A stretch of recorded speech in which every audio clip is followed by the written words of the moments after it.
Okay, so we'll cover like other measures of functional connectivity. So far, what are the different measures of functional connectivity that you can mention? One is ICA is good. ICA, mm-hmm. PCA, okay. Graph theory, good. Seed-based, okay, good.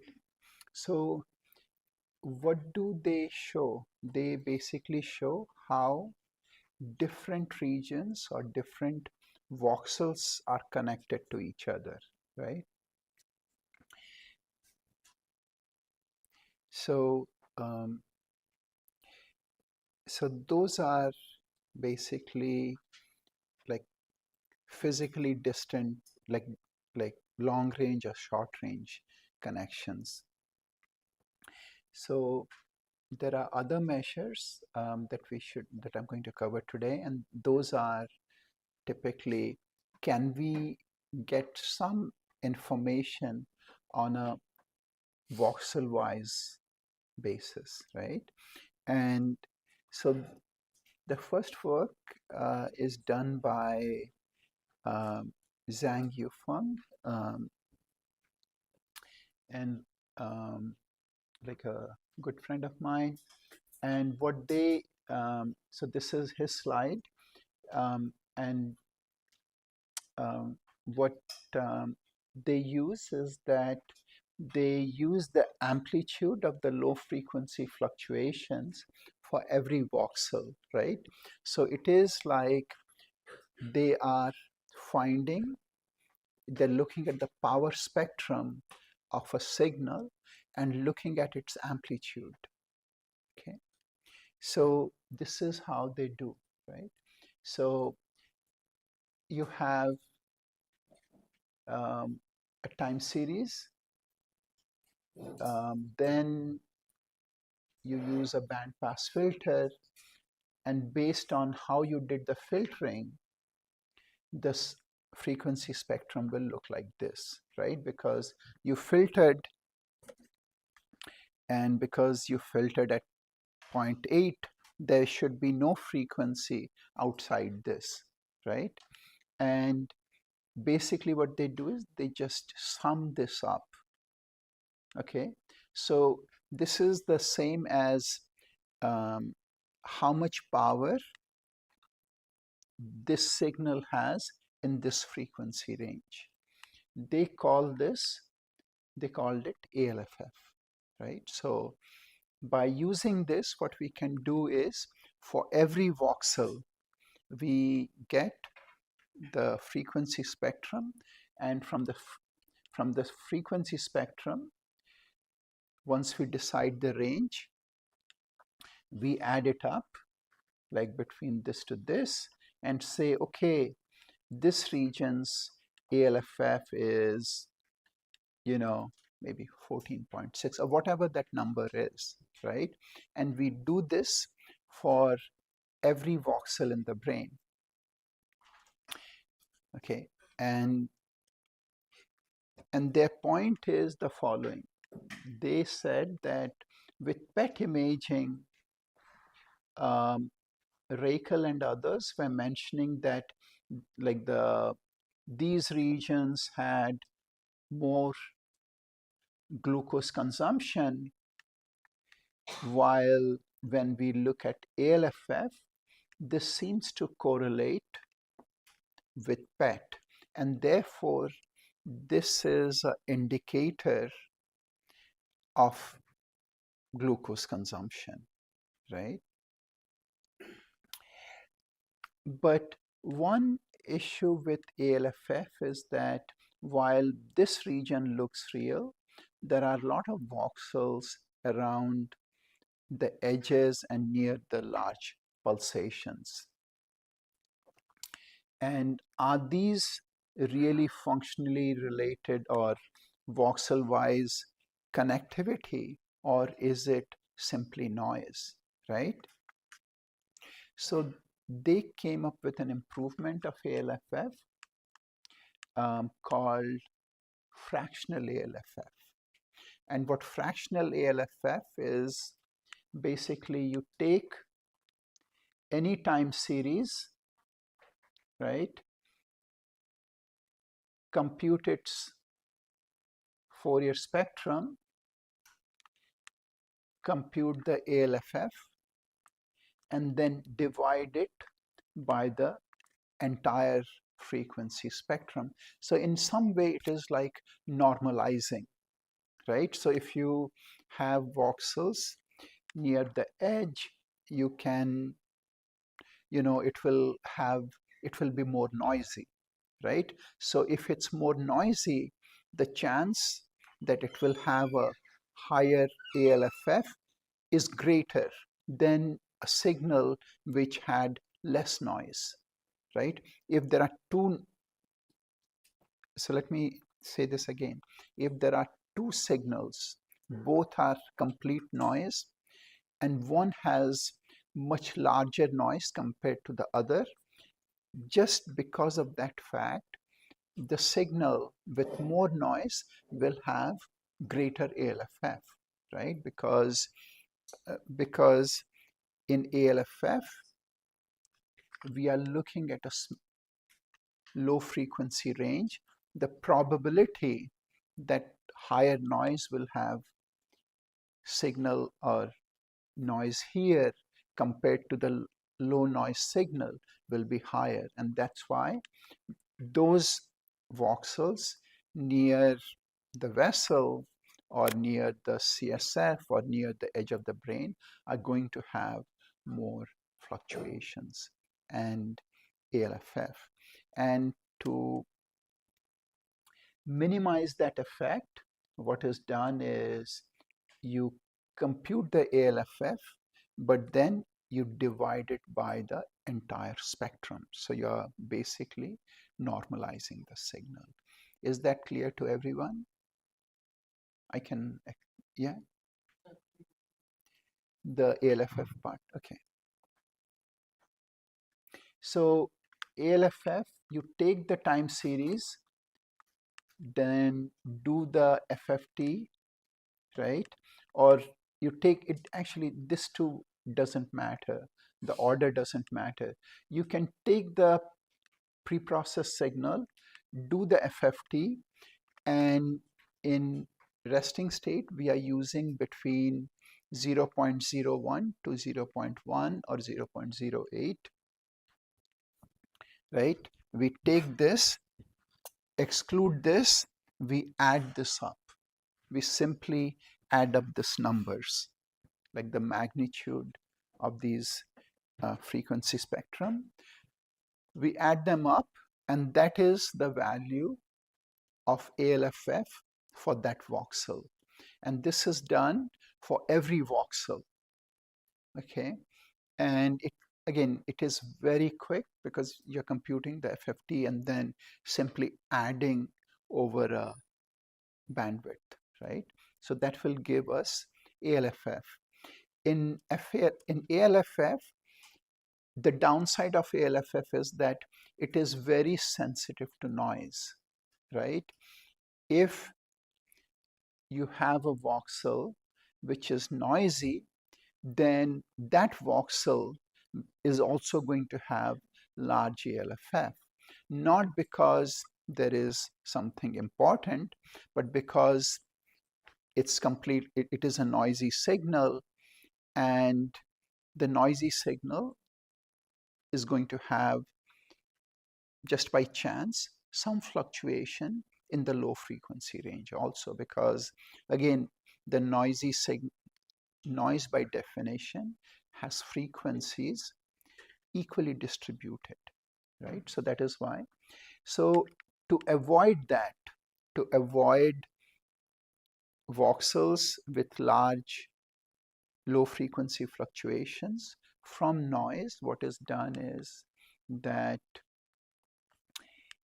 the entire frequency spectrum of a signal is taken, then it is divided by the ALFF, okay? Now, like remember that the physiological fluctuations that we observe in fMRI is dominated by the low frequency signal, and then there are other signals like heart rate, which we may or may not see, but respiration, which we can see. The other are mostly high frequency noise, but it is much smaller than the other ones, right? And here we are simply dividing, right? So this red signal may have like a ALFF. However, the higher frequency has a lot of variations. So when we divide the ALFF with the entire frequency spectrum, the noisy signal will be significantly reduced. So this is a way to normalize for large fluctuations which may occur from CSF and other brain region compared to, let's say, visual cortex or motor cortex, right? So then what they did was they have used it for many different applications. They have also done this direct recording of the local field potential and resting state in the striatum of rat before and after AMPA infusion in the ventral tegmental area, right? And so this is the region they have used, and what they show is like before and after they can see these fluctuations, and right, and then these fluctuations you can compute the resting state measures like ALFF from this. Further, in another study, they have used similar analysis for MCI AD using ALFF, right? And showing that in AD, right, where there is increased amyloid deposition, the ALFF in those regions are different compared to healthy control, right? So they show in the resting state, it is reduced. Again, this is showing in another large study using Parkinson's disease that you can see differences in these ALFF. So it's reduced in the putamen, right? And again, by this is adult versus children, and showing with ALFF, again, see there are these large fluctuations, which is the edge. So there is a lot of CSF. Similarly, like these are large fluctuations. This is ALFF for adults and for children. And then when you use fractional ALFF, all these fluctuations that had large value is suddenly no longer significant, right? And what you see is some change here, right? Compared to here. Similarly, between this and this, there is some difference, right? So you can, like, however, in this region, though, you can, like this one, which was mostly noise, is gone, but this is slightly enhanced. You also see like the default mode here, right? And here also, right? So fractional ALFF has some advantage compared to ALFF. However, sometimes you can simply also use the ALFF to show differences, right? um, and this is decreased ALFF. This is again in Alzheimer's disease. Okay, and this is fractional ALFF, right? Um, so ReHo is another measure. It is called regional homogeneity, right? So what ReHo does is that it takes every voxel and does a correlation with its neighbors, right? Um, and then it gives you a measure how well each voxel is correlated with its neighbor. And that is another form of localized connectivity, right? In functional connectivity, we are looking between different regions or different voxel. In ReHo, each voxel is compared, is correlated with its like immediate 8 neighbors or 27 neighbors if you take, the slice above and the slice below. And that value is substituted, right? So in many cases, like here, you can show that there are differences in ReHo between different groups. Okay. And this is using OASIS data, right? It has a large number of subjects, and then, right, so this has more than 1,000 participants across several ongoing studies, right, at Washington University, and many of them have Alzheimer's, MCI, and healthy subject, right? So in this case, what we did is we did pre-processing similar to the way I have described, and this is showing healthy control, ELFF, FALFF, and ReHo, and then showing Alzheimer's subject on the other side, right? And again, these are like simple measures we can use to look at connectivity pattern. Okay. And this is showing differences between in ALFF, right? This is ALFF between healthy control and AD, right? ALFF, FALFF, and ReHo. So there are some regions where ALFF differences are there, some where FALFF differences are there, and some where ReHo differences are there. Sometimes the biggest, like when writing a paper or analyzing the data, the biggest challenge is not to find which methods to use, but when we use different methods to try to explain to ourselves why do we see differences between different methods. So far, I've tried to explain that maybe in neuroimaging, there are 3 kinds of stimulus, right? One is my favorite, resting state, but the more common ones are task-based, and there is a third method which is becoming more and more popular, right? And it is called naturalistic stimulus, right? So can anyone think of any limitations of task-based methods?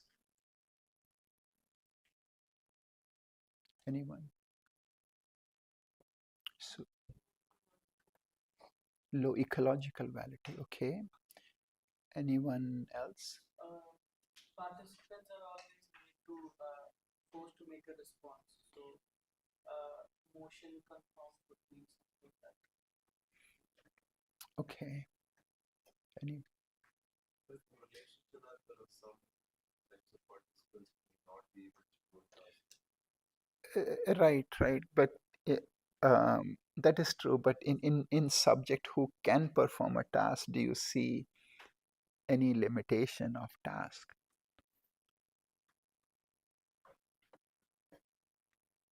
It's okay. Um, so not all, like these are some of the limitation. Maybe Dr. Bhumika can correct me if I'm wrong. So some limitations are that not all mental processes can be designed as tasks, right? We can do like basic tasks, but as one thing of more and more complex or subtle um,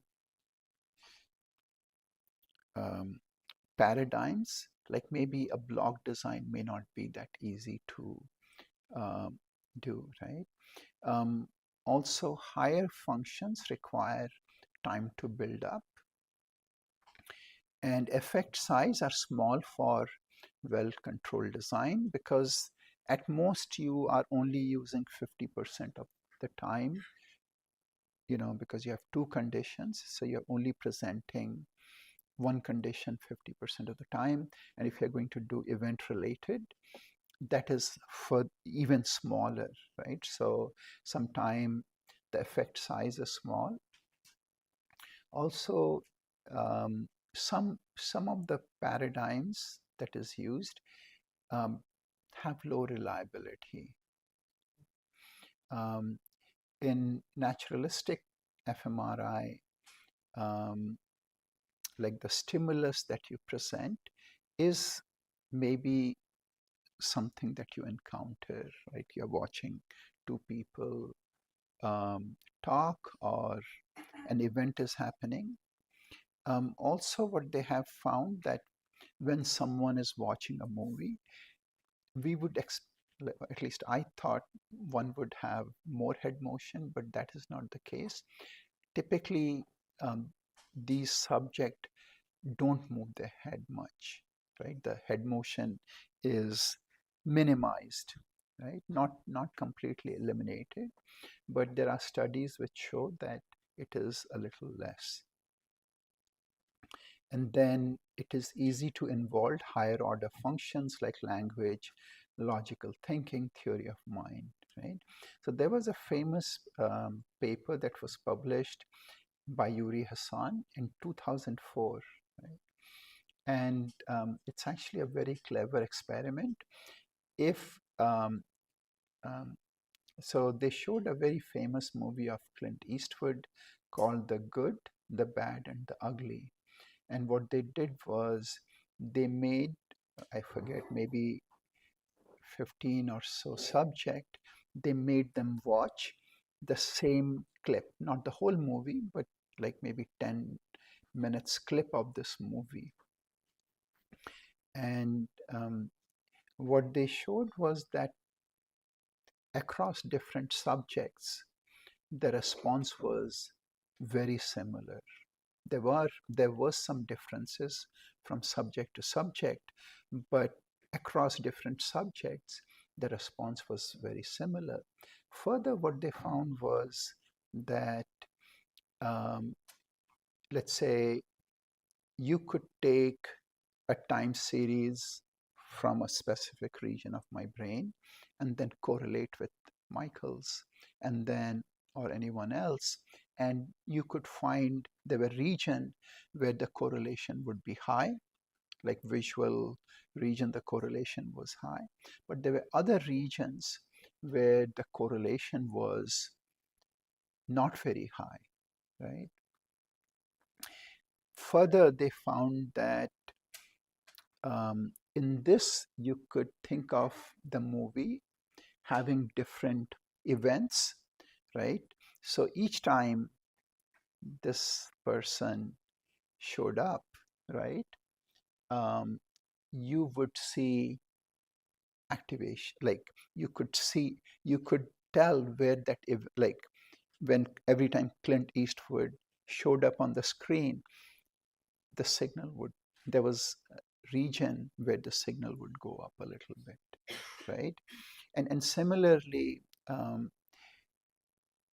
there was also where there was, let's say, um, a lot of shooting, when gun came, there would be, you could see corresponding changes also. So maybe this was done on only 5 subjects, I forget. Um, so you could have all these events, and then based on the events in the movie, you could see how the signal was changing. Okay. And so then what we have been doing is that while we can measure connectivity, another way we can measure functional connectivity is using a sliding window, right? So let's say we had um, 200 data points. We would take only 40 data points between two regions, find the correlation, then shift it a little bit, find the correlation, right? So this is called sliding window approach, right? So this is the entire time series with the sliding window approach. You take, let's say, from data 5 to 35, right? You calculate the correlation value, substitute here, then shift it by another point, right? So then it goes from 6 to 36, the next point. Similarly, you shift till you reach the end. So then you can see how does the functional connectivity that we observe, how does it change as a function of time, right? So this is called dynamic functional connectivity, right? And by doing this, what we are providing is a temporal information. We are providing, is there any variability as we change, goes from the beginning to the end? Are there a lot of change, less change, more change, right?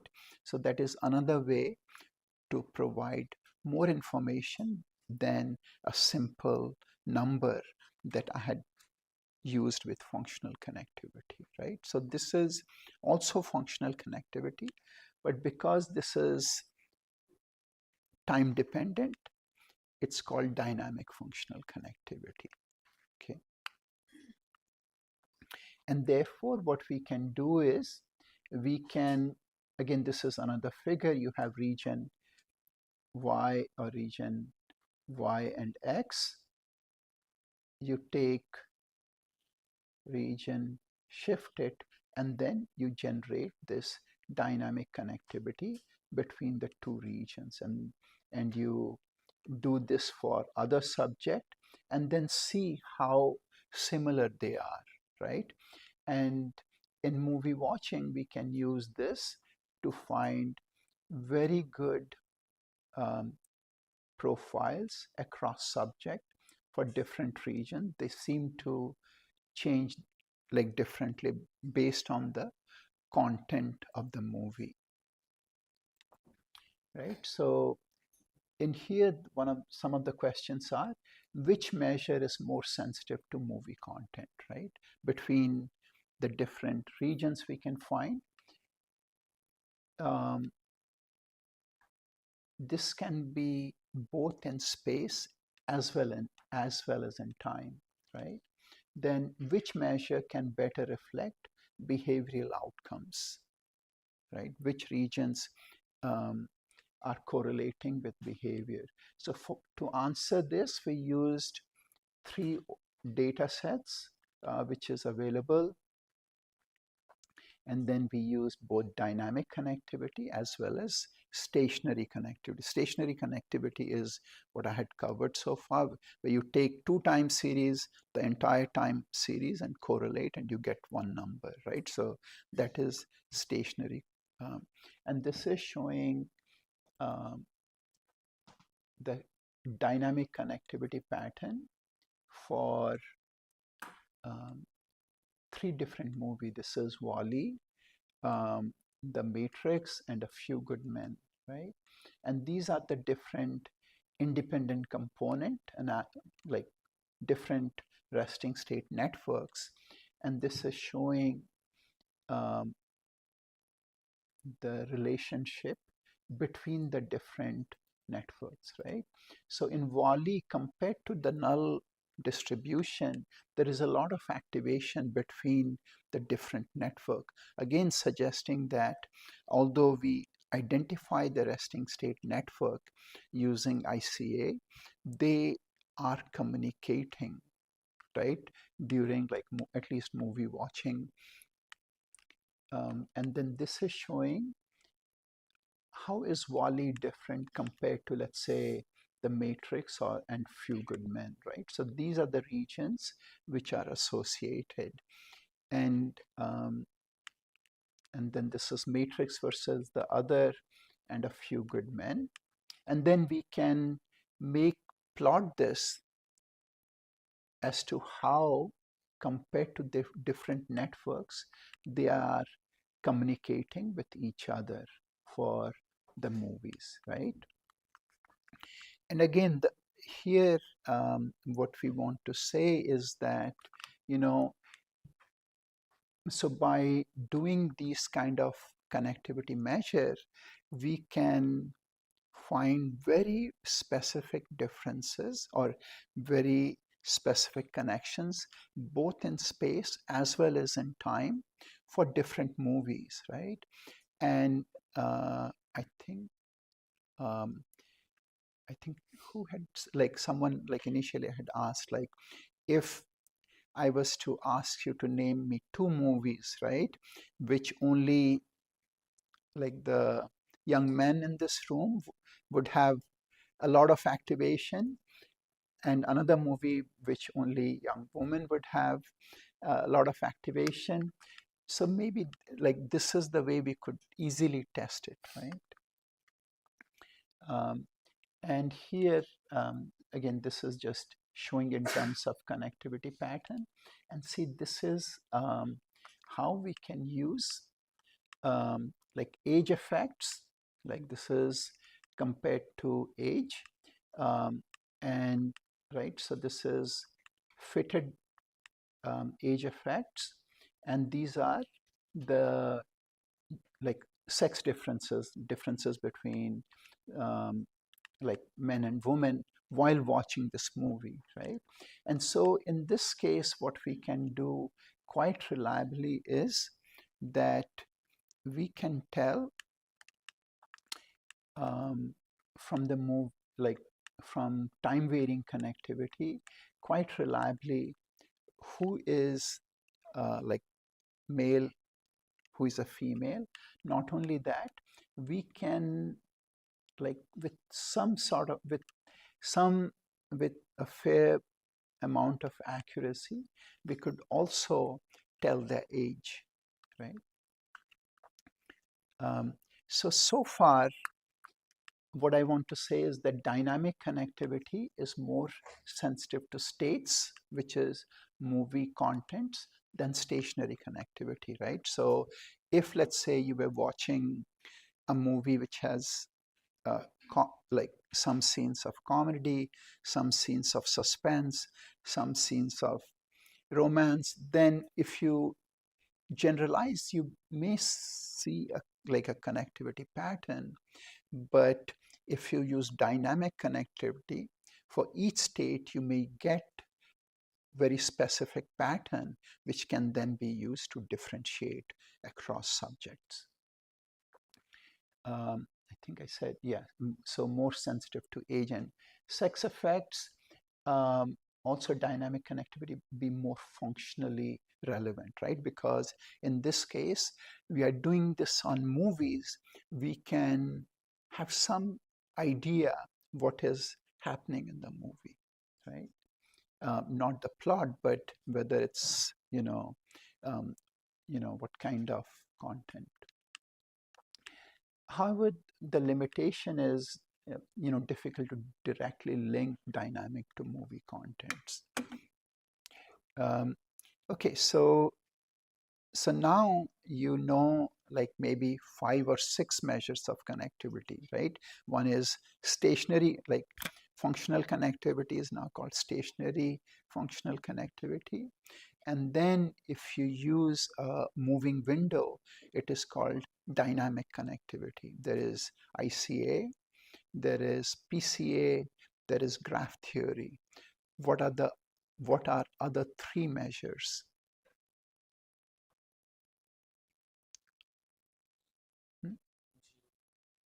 Uh,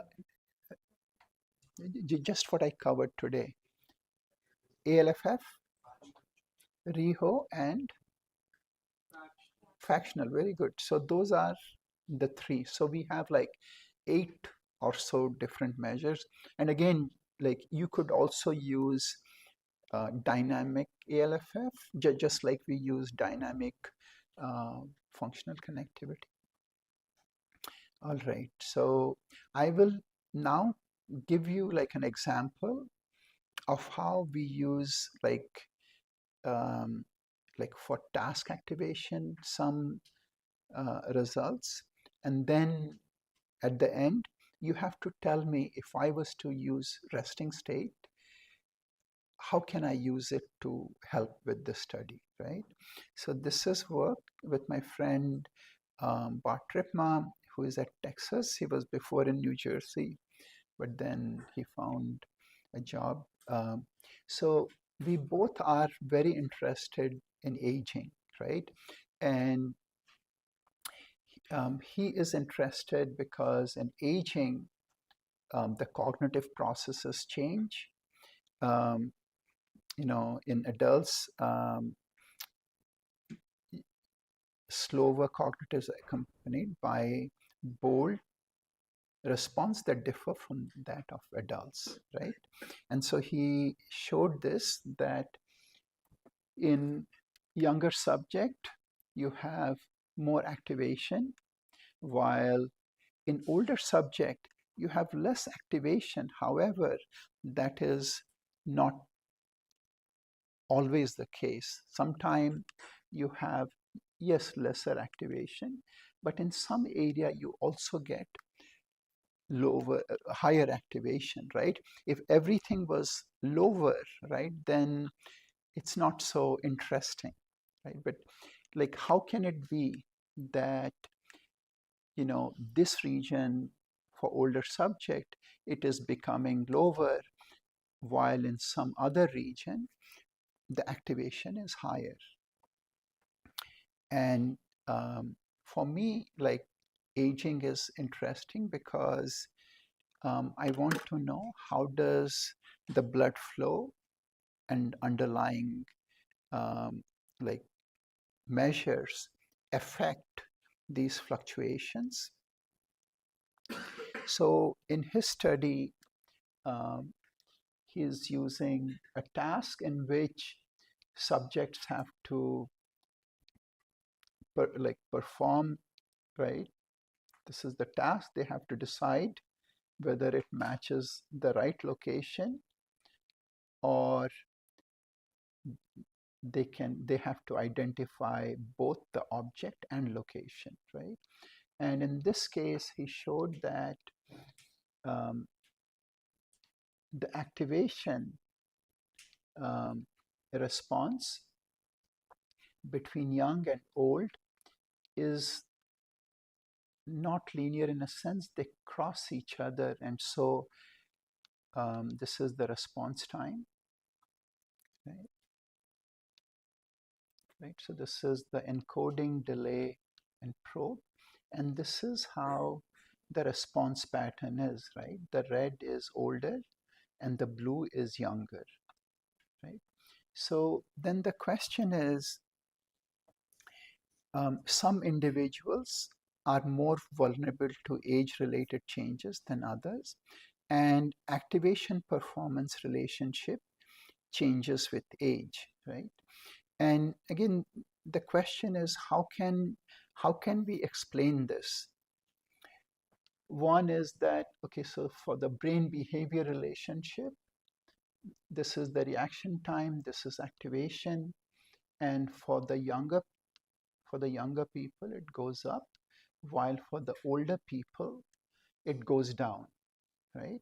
And so age differences in neural activity lead to age differences in performance. That is how uh, like cognitive neuroscientists, like they assume, right?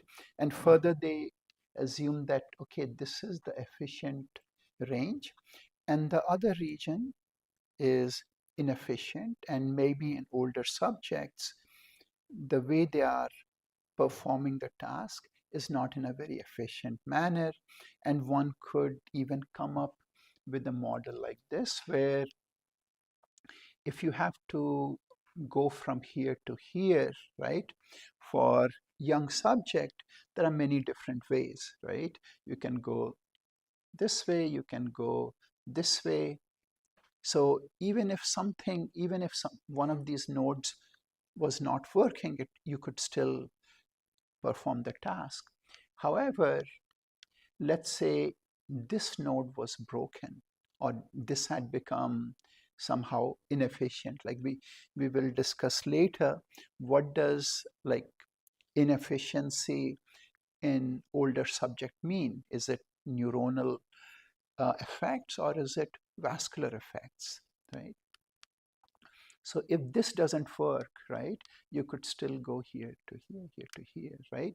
So maybe the analogy would be that is like an advantage of being in a maybe big city, right? If you want to go somewhere, you know, like, but let's say between Bhubaneswar to Allahabad, there is one flight every 2 days, right? And if that flight gets cancelled, then you have to wait 2 more days. However, if someone from Delhi was to fly somewhere else, there are so many options, right? Even if the Delhi to Allahabad flight is cancelled, there are maybe another flight in the afternoon, or else you could fly to Lucknow or Banaras and then, right? So there are all these options, right? And the third case is where in older subject, if both of this is affected, then you simply cannot do that. Like this information is not going to reach here, right? So that would be the challenge, right? And that is why you can have this. By the way, can you? So in US, there is always a big discussion for young people. If they're below 25, you cannot rent a car. You know, if, is there such a rule here?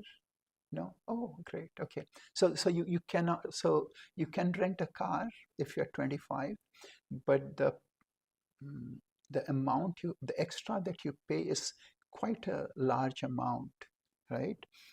So for a young person to rent a car is much more expensive than, let's say, my son was to rent a car, it would cost perhaps maybe double than if I rented a car. And there's always this discussion that is that a fair thing that the rental cars are doing, right? But I guess here that is not a problem. And um, anyway, so what I'm trying to say is that maybe, you know, they say it happens based on statistics, because when they rent out cars to young people, the chance of accident is higher. I didn't say it's okay. The hypothesis, as I said, is there is cognitive, which suggests that, um, like in this case, we are trying to optimize some task performance.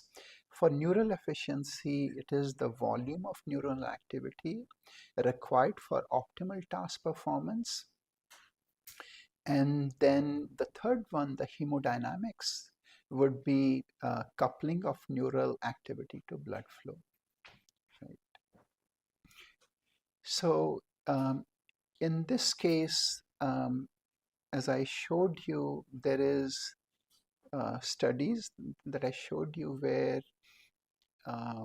like Bart thinks like these differences, you know, as you age, you become better at certain specific cognitive strategies, and therefore you can do them better. While for younger people, they may be able to do some other task better, right? So what we both are interested is the underlying hemodynamics and how does it affect the activation, right?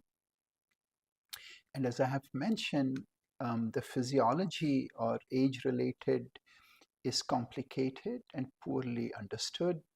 With aging, your heart rate, with aging, the heart rate and respiration rate and underlying physiology is different.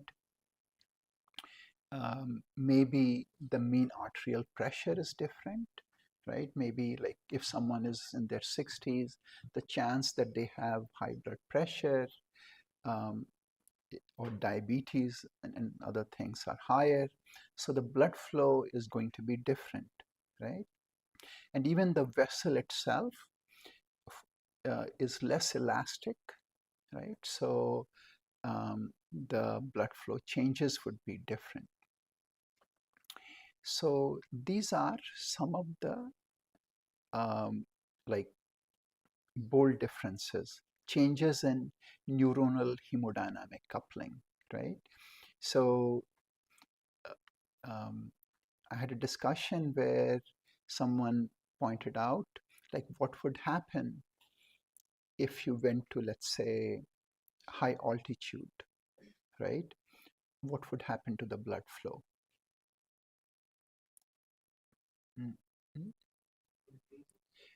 Right, so it would increase, but what happens is that the the the the the human blood system or the system is quite dynamic, right? And therefore, it's called autoregulation, right? So if you, let's say, went to Tibet, and after some time, this your body will produce more red blood cells, and you will get acclimatized to it, right? And you will be, but maybe for the first day or so, the body will take some time to adjust, and vice versa. If you came down from Tibet, you may experience some feeling, but you can use it for other cases also, right?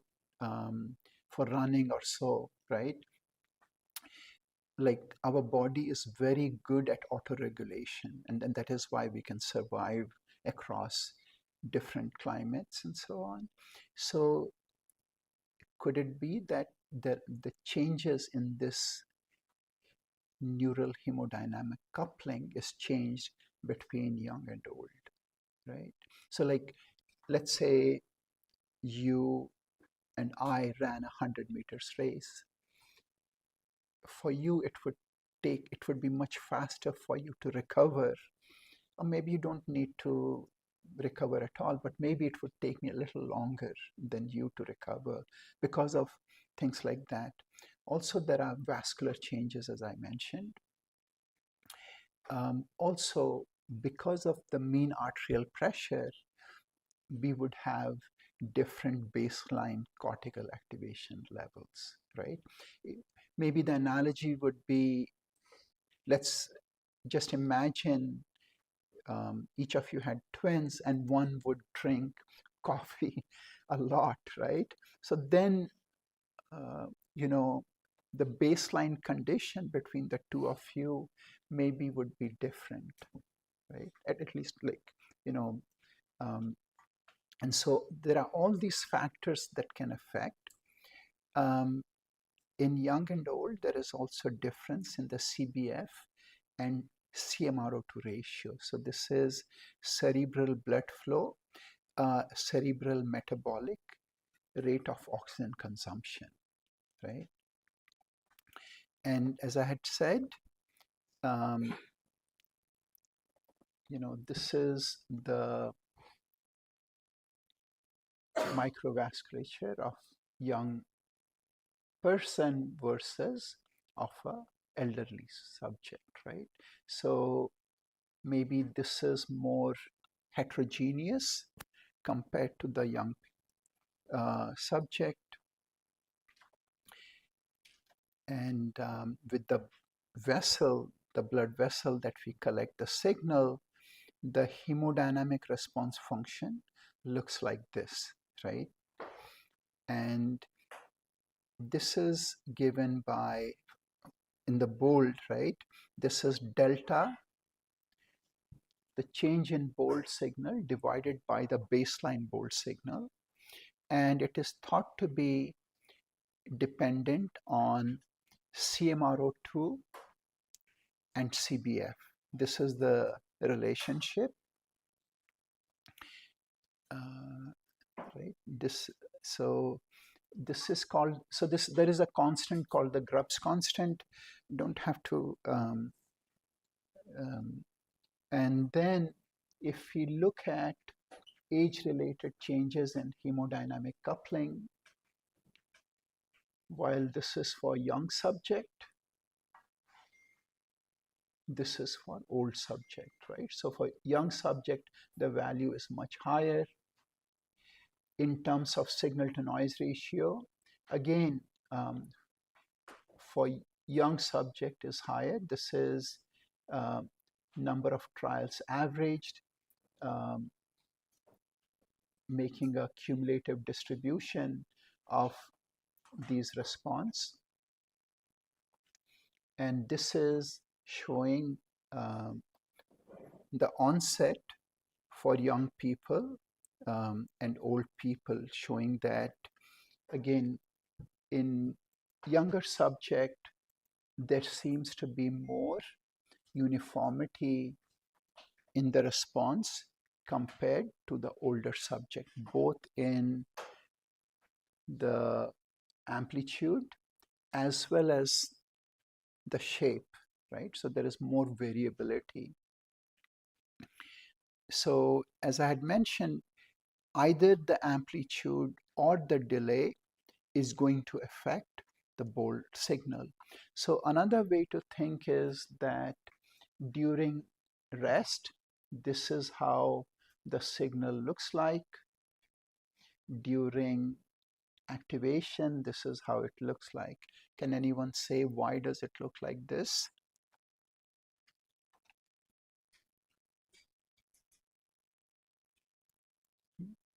Because?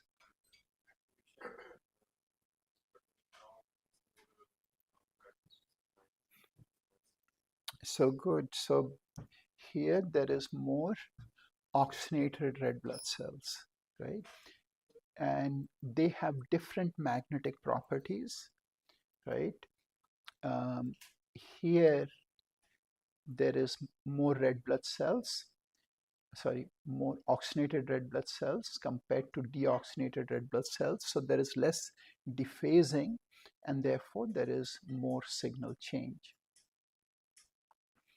And this is showing how the CMRO2 change increases, like the CBF and CMR increases linear ratio of 2:1, right? So this is change in CBF, this is change in CMRO2, right? And the task that we have is, let's say, in this fashion, right? So what we want to do is to isolate age-related bold differences, right? So what we are planning to, or what we did is we did bold response. We also estimated the perfusion, the CBF and CMRO2. And then we calculated the CBF, which is dependent on perfusion only. And then we did hypercapnia, right?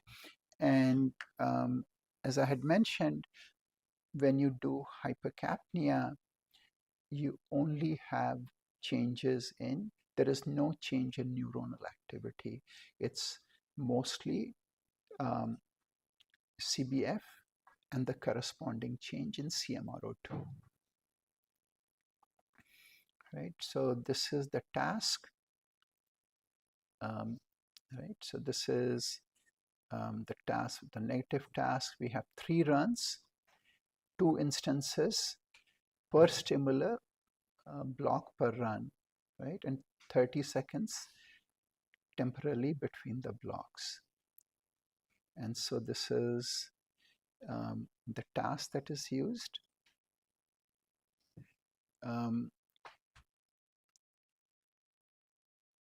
So we have like a stimulus called the dual echo stimulus, which is used, which will estimate the blood flow and the CBF and the CMRO2. And what we have is a foveal stimulus, which will be presented that elicited a negative CBF or negative bold response in the parafoveal cortical region, right? And the parafoveal stimulus was presented that elicited a positive CBF or positive bold response. So we can do stimulus which is both positive as well as negative, right? So certainly during tasks there will be more change, which we see here. We also used a dual echo scan, and again this task is done primarily to estimate the CMRO2. So in this case we have the foveal stimulation and the parafoveal stimulation, right? So this is negative, mostly positive.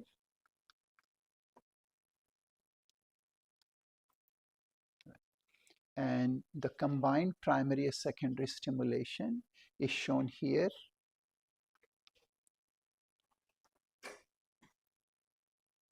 And then when we look at the visual stimulus, right, we have younger bold, younger CBF, older bold, and older CBF, right? So in older bold, there is both positive and negative activation. In the younger, but for the older CBF, it's much less, right? Again, in all the 3 conditions.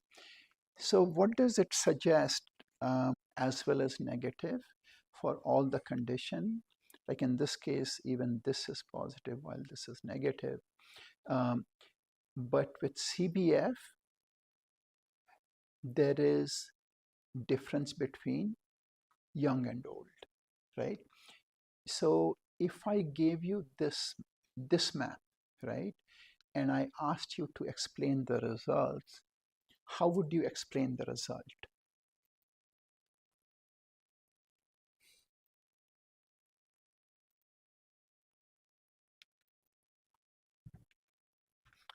Let's just look at one. Let's just look at one. The first row. So you have bold, right? Positive, positive, negative, much less spatial extent, positive, negative.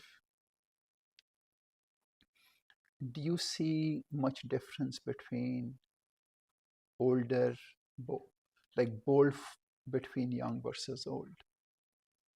You do? Where do you see? Maybe here, right? And between this 2 pair, which one do you see more striking results? The C, which one?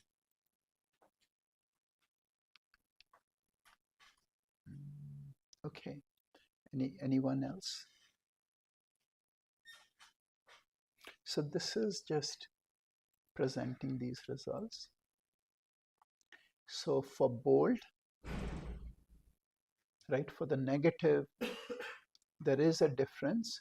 Younger have more change. But when you combine the difference, there is a significant difference between young and old. And combined for negative also has a highly significant difference between the two. In the bold, however, right, there is a difference, but the difference doesn't seem to be highly significant. Although, like when we look at this two, like there seems to be a lot of difference. So one way to think is that, like with bold imaging, which fMRI uses, we can see differences corresponding to the task. However, when we are comparing two groups, we have to be careful how to interpret the result, right? So one way to interpret the result between, let's say, older CBF and bold is that, you know, if there is going to be differences here, then some of the difference may get reflected in the bold data for the older subject. So, how to say, maybe what I want to say is that the bold signal is a combination of CBF and CMRO2, right? So the bold signal is a complex signal which depends on CBF, CMRO2, oxidation, and other factors. And using bold, we can see differences between them. However, that won't, or from that, it's difficult to be certain what is that which is giving this difference. Is it CBF? Is it CMRO2? It is not so clear, right? So then what we did was we used a hypercapnic stimulus, right? So this is how this hypercapnic stimulus looks like. You would basically be given carbon dioxide through this, and then you would put the other end at your mouth, right? And you would have to breathe in through that. And in here, we are calculating CMRO2 by finding the change in bold divided by bold. And this is given by like a M factor, where this is given by 1 minus CMRO2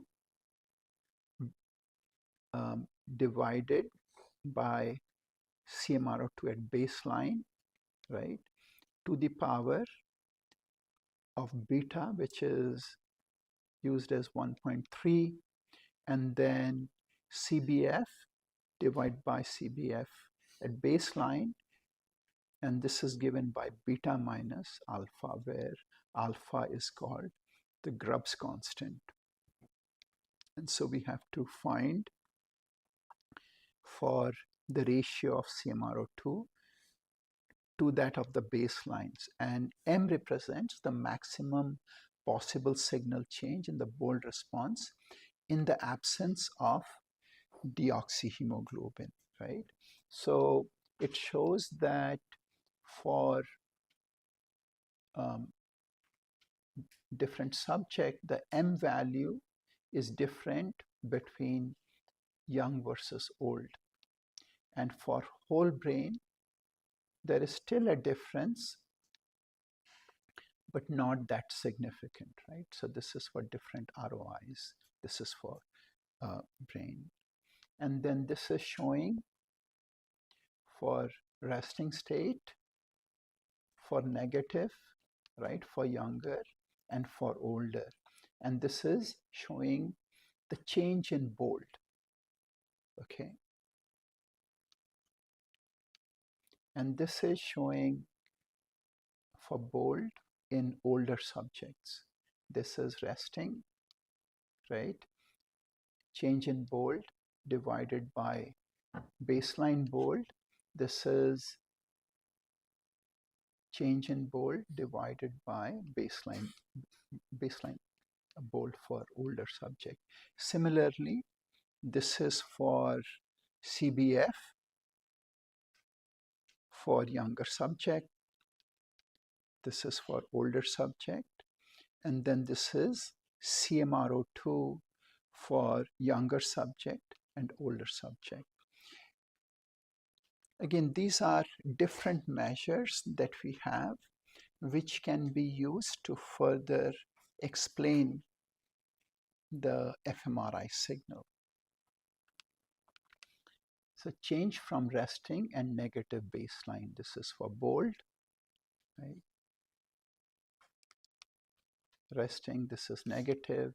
This is older resting, and this is negative, and that they are different. Again, this is between younger CBF and older. And this is CMRO2, right? So all these measures can be used to describe differences. So one can look at mechanism by looking at age equivalent CBF indicates reduced vascular reactivity to increase oxygen demand, and age equivalent M indicates equivalent deoxy, oxy-deoxy baseline, right? Also, age differential CMR2 indicates reduced operating efficiency of neural cell assemblies. So this is one way in which we can try to infer from the fMRI signal if we can get any additional information. So overall, we can say that older cell assemblies operate less efficiently, requiring greater oxygen metabolism relative to younger adults, and that greater oxygen demand for older neurons is not matched by increased in cerebral blood flow, right? So there is this mismatch which is causing differences in bold signal, right? And these leads to reduction in the bold response. So by doing these kind of tasks, we can have an idea as to what could be going on and how this mechanism is going to affect our signal, right? Again, this is CBF, CMRO2 ratios by baseline and group, right? So this is resting, younger subject, this is older subject, and this is negative, younger subject and older subject. And again, the point is there is a difference in task response between younger subject and older subject. But remember that the bold signal is governed by this ratio, right? And because it's governed by this ratio and different, like younger subject ratio is different from older subject ratio, the fMRI bold response during activation, therefore, is going to be different between these two. Okay. So then the question is, are age-related neural efficiency decreases related to processing efficiency decreases, right? So are age-related neural efficiency decreases related to processing efficiency decreases? And again, in this case, this is showing age group versus performance interaction. This is older subject, this is younger subject. And again, just to make sure that we are trying to see the responses. We have identified fixed regions and then looking for right prefrontal cortex, left prefrontal cortex, and see how there is a change in the performance, right? And this is percent bolt signal change. So this suggests that the observation that this mechanism is associated with slower response time would suggest a direct link between reduced neural efficiency and reduced processing efficiency that accompanies human aging, right? And again, as I had mentioned, like this is work with Bart Ripma. So let me ask you some question, right? So let's say we were to do a study, which one was resting state, right? We did in the same subject, we collected resting state data. Can we use it? Can we use the resting state data to answer some of these questions?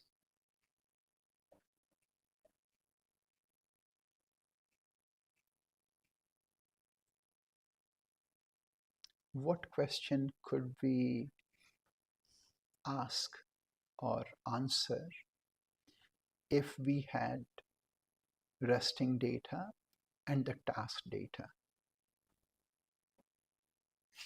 So in the previous slide, you said that can it be related to efficiency increases? Mhm. So that we can see how it's if it correlates well with the task data, then we can say that it is due to processing efficiency. Okay. Okay. Anyone else?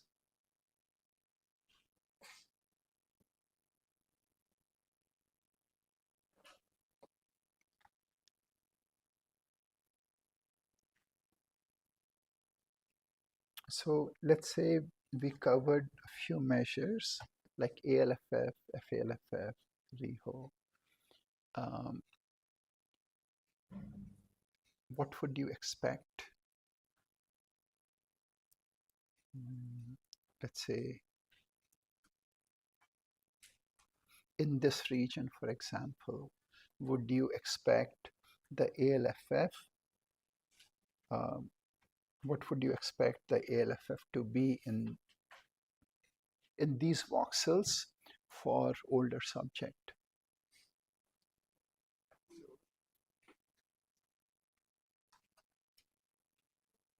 Lower? Do everyone think it is going to be lower? Anyone who thinks that not anyone who thinks it's not necessarily going to be lower?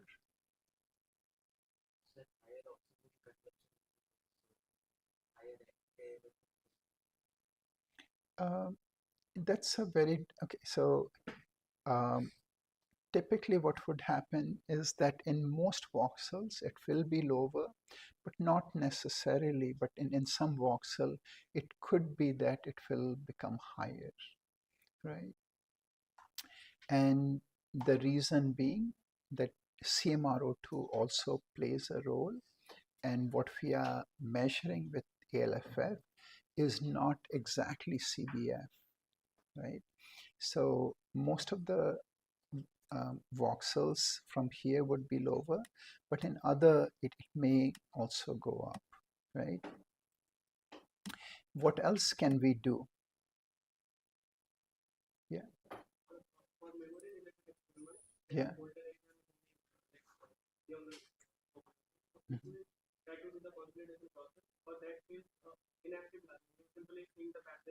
Okay. Right.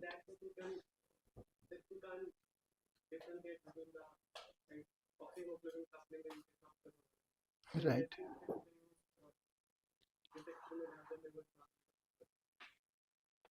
Okay. Okay. Okay. That's good. Anyone else? Can you think of any other application? right? So let's say, as I mentioned, he's doing task, I'm doing rest. What more can we do? Can we do, what can we find something that neither of us could find?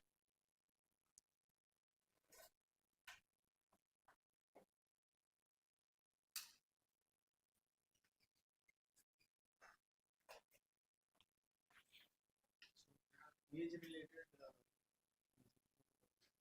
Age-related? age-related mental issues, psychiatric issues are detect compared to Right, but let's assume that these are healthy older subject. If it was, let's say, people with there is something called geriatric depression, I think you mean. But let's say this would be um, like healthy, elderly healthy subject.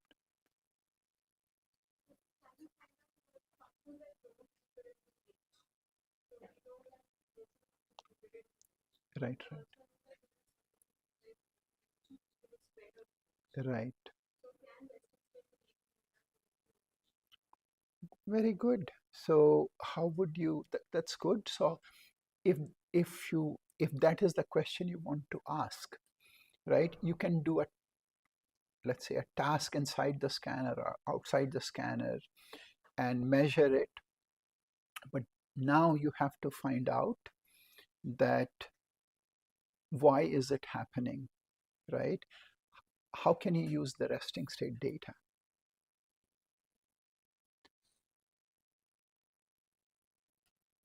Maybe the simplest way would be to do like a ICA in older subject and see how does the ICA look like, right?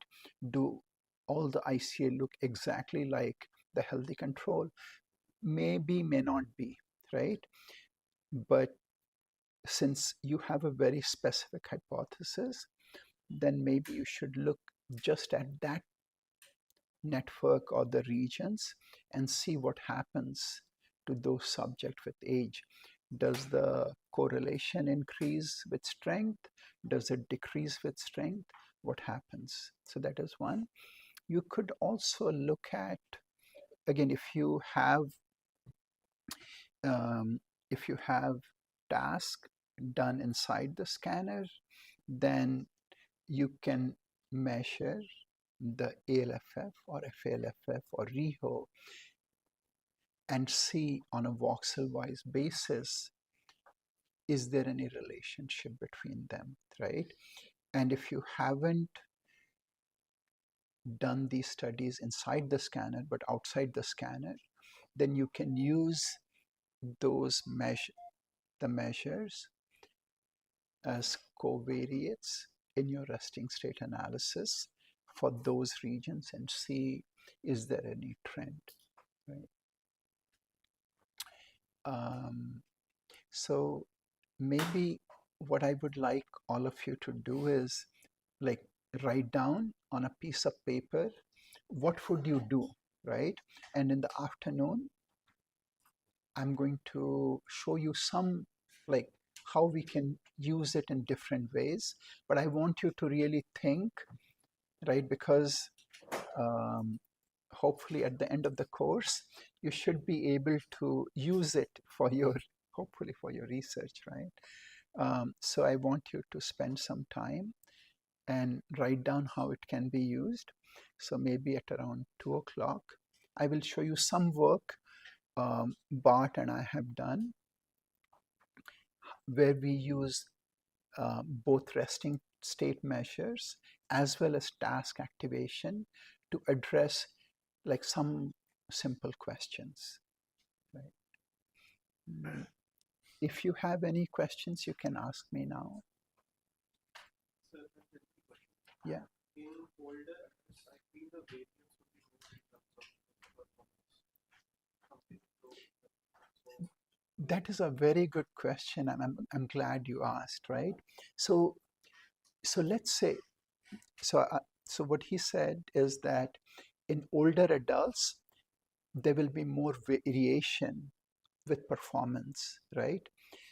Now the question would be, uh, with resting state, for example, would you see more variation in the ALFF measure compared to healthy control? Or if one did, maybe even a simpler um, question would be, if these subjects had done breath hold, the CO2, do you think those subjects would also have more variation while breathing 5% CO2? What do you think? Maybe, may not be, right? If it is, then it's very good information, because that will tell you that, okay, may not be that all the variation is due to hemodynamics, but it would tell you that, okay, hemodynamics is at least playing a little bit of role. If there is no difference, it's still very useful information, because it would tell that it itself is causing, right? That's a very good question. Yeah. So like write down, maybe in the afternoon we can discuss how we can use these things for different ways. Again, if you have any question, again, some of, I should say, for many of this, I myself don't know what the right answer is, right? So we are always trying to figure out what is going on. So yeah.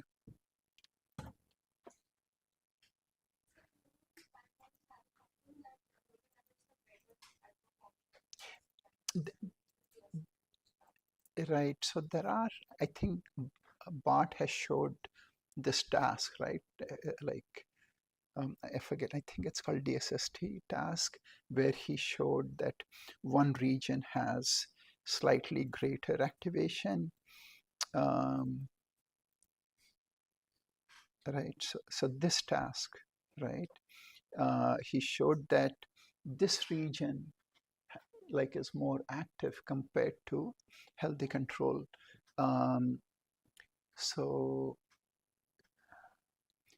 there are some other tasks also where he has shown, I don't remember, where the response is a little higher. Yeah. So this is also suggesting that the function of the region is changing. Right. Like, again, I think Dr. Bhumika would know about this better. Like in older subject, they say that maybe the strategy and specific kind of recall, they are better than younger subject. But younger subject, I guess the learning rate is better.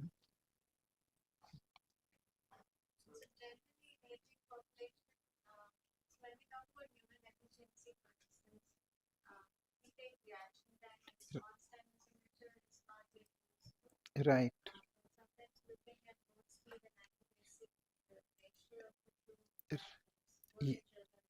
Right, right, right. Yeah. All right. So, right.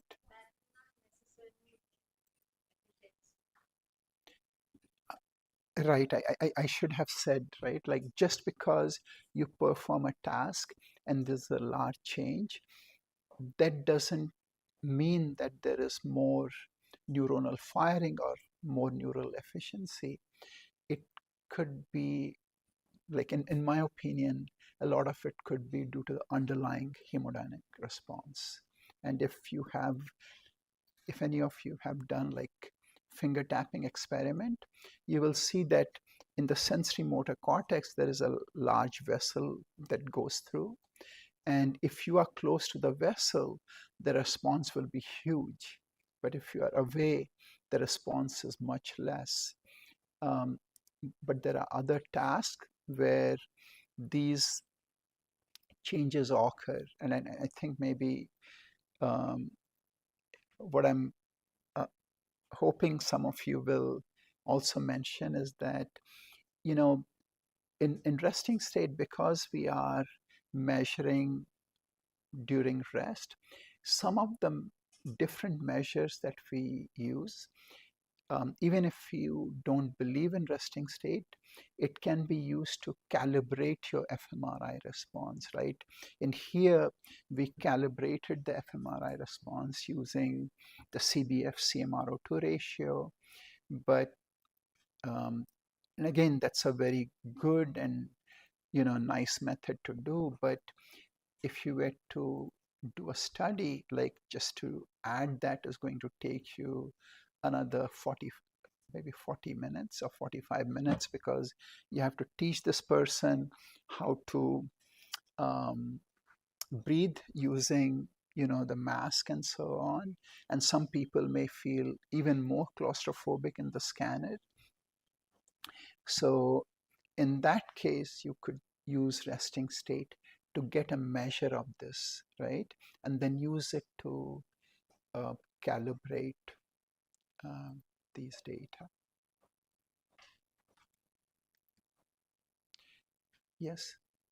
So for this case, if you try to see the automatic mechanism of your ID Right. would be a good question to see the which brain region is activated to radiation for the healthy population for the healthy yoga Right. like brain stem and other brain region, particularly in the Right. Right. for the younger for the AD population, is it work on the same way or not during resting state? It works in the same.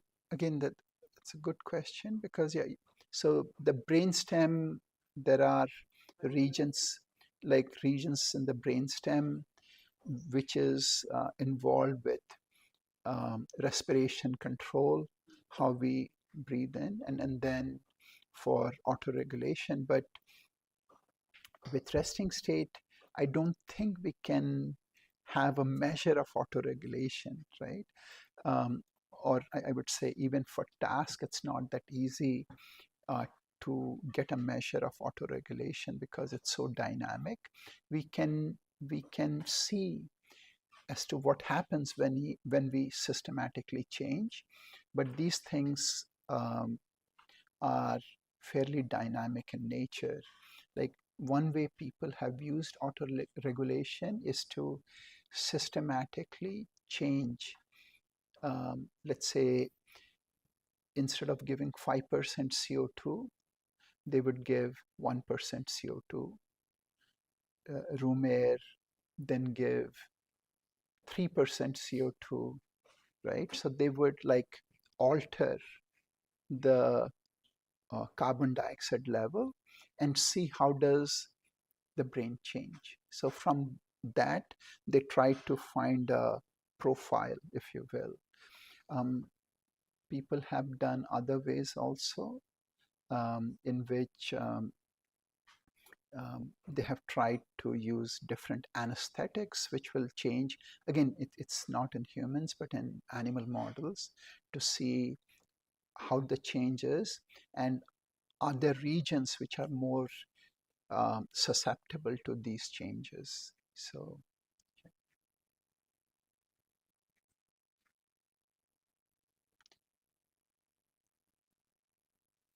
anyone else? If you have any questions, let me know. We still have time. All of you will write it. I'll collect. Also, maybe maybe he can stop the video. Can you stop the video? We can compute like a windowed correlation matrix, or we can. So you see how like one can get this one, like 5A that we did. So you get a correlation matrix where every time series is correlated with every other time series. Then we shift it, right? And you keep the window length the same. So if it was going from 1 to 50, you can do from 2 to 51. You can do from 5 to 55 also. So this is called the window length, is how many contiguous time points you use. In this case, it's 50. Window step is like after 1, should it be 2 or should it be 5, right? And then you generate as you go through this, right? So then you would have a large number of windows. And then what people have done is that they have looked at the mean value to tell us how the variation, or how the mean value is. They can also look at the standard deviation to see how much variation there is. So what people have shown that in schizophrenia, for example, there are some regions where between healthy subject and schizophrenia, if you look at the stationary connectivity profile, there is not much difference. But when you look at the like the standard deviation of this, that there is significant difference between the two regions, right? Again, which suggests that in healthy subject, it is more stationary, although there is connection, but in schizophrenia subject, there is a lot of change, right? And that connection changes. So the first paper on dynamic connectivity was written by Katie Chang, and there they had used this approach.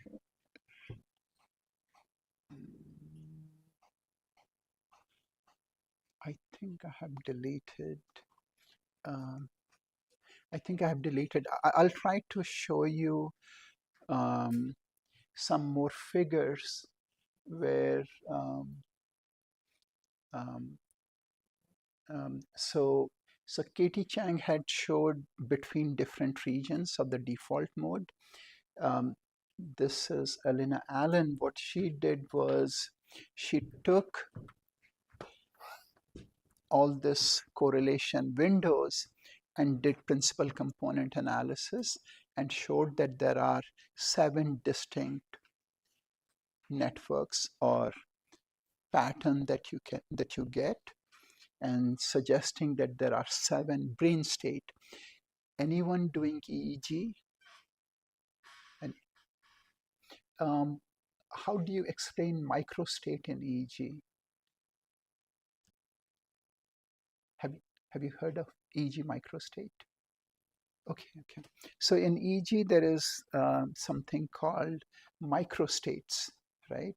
So from the EEG map, by using PCA, they say that if you do the microstate analysis, you also get like between 5 to 7 microstates, which simply means, just like it would mean for resting state network, right? Like another way to think of resting state network is that our brain is composed of, let's say, 20 resting state networks, right? At any given point in time, it is a linear combination of those 20 networks, right?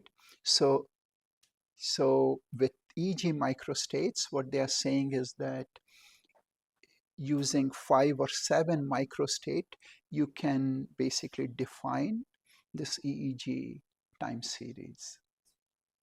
And so they had used this one. I'll try to find some additional figures about dynamic connectivity in the afternoon. Was I clear? Otherwise, maybe another way is the way for the movie watching, the way we presented, right? So like this is 2 time series and this block, the first point, is the correlation between those two blocks, and then it was shifted by one time point, and this value was updated, and then like we shifted by another time point, and it went from like for the entire time. And this is how it shows. Again, we did this for movie watching, and this is showing different, right? This is showing for this movie, there were different events that was occurring, right? Like this is every time this guy showed up, right? Um, so with those events occurring, we could see differences between different connectivity pattern, right, across different subjects. And we could tell the changes in temporal profile corresponding,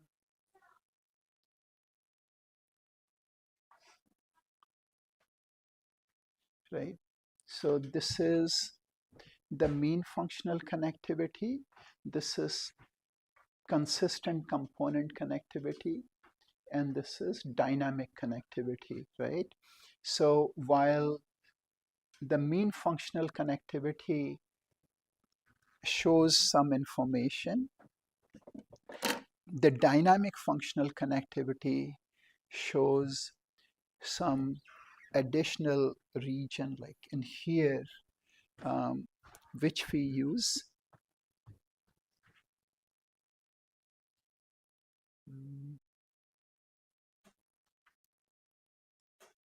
right here, right? This is where we're using, again, this is using dynamic connectivity and showing in movie Wall-E which region, like between the different resting state network, between, let's say, first and the other ones, are they significantly different compared to null hypothesis, right? And it suggests that there's a lot of differences between the different resting state network. But this one maybe is more interesting in a sense that this shows how the dynamic connectivity pattern in Wall-E between, let's say, first and fifth is different compared to the matrix or a few good men, right? What is different between Wall-E and the matrix and a few good men? Anyone? Has anyone seen Wall-E? Yeah. So this is a cartoon movie, right? Wall-E is an animation movie, right? While the Matrix and Few Good Men are with humans, right?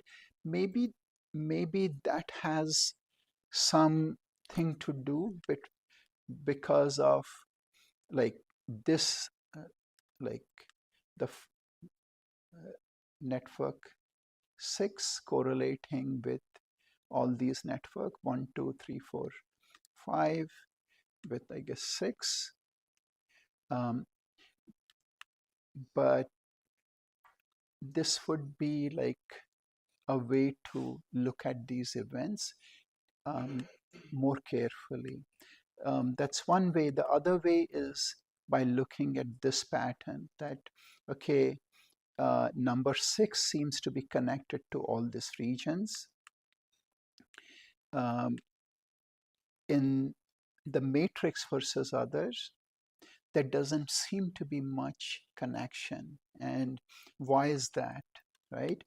Could it be that, again, I haven't seen the clip that was played, so could it be something depending on the clip, or could it be something related to the stimulus that was presented, like the color, the intensity, and not necessarily with the content of the movie, right?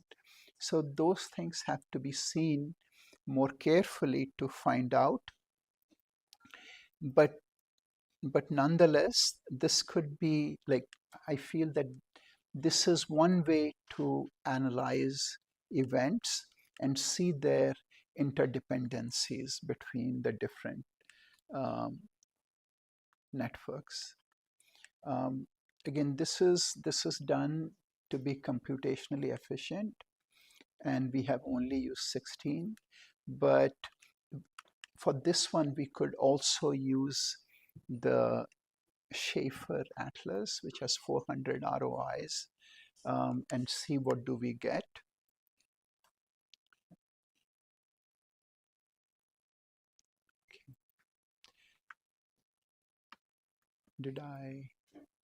Was it okay? All right. Any other question?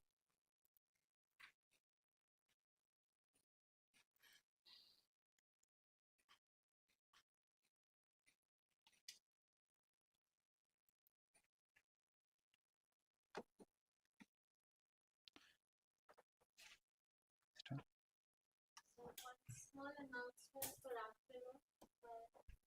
Dr. Rose John was supposed to be the talk today, but she's not able to make it. So we will not have the live talk today. We have the brief of subscription on species following the subscriptions. Some discussion on science tomorrow. So today's materials are good and discuss sessions. I will. They will have to tell what they will do, and then I will show some results, and then they will start working on the project and show me some results.